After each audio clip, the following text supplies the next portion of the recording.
দেখ আমরা এই মালয়েশিয়ার এই কোম্বা খেতে আছি, দেখি এই কোম্বা খাত এই আর বিশাল বড় সাজেকের বাংলাদেশের পাহাড়, সব লাল মাটির পাহাড়, কোনো সমস্যা নেই। আমরা আছি এখন বান্দরবান খাগড়াছড়ি। এই যে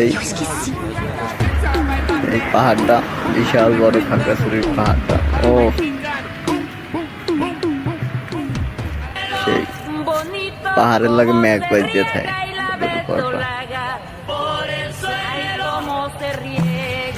আর পাশে আছে একটা গরুর মিল, রাস্তার ওই সাইডে আসমুখা গরু পালে।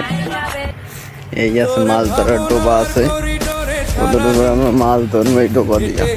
এই যে বিশাল বড় শাপলা ফুল গাছ, শাপলা ফুল গাছ, শাপলা ফুলটা ফোরছে ওই জন্যই এই সিনে এই এই শাপলা ফুল। আমাদের দেশে তো খারাপের দাম বেশি, ঠিক আছে।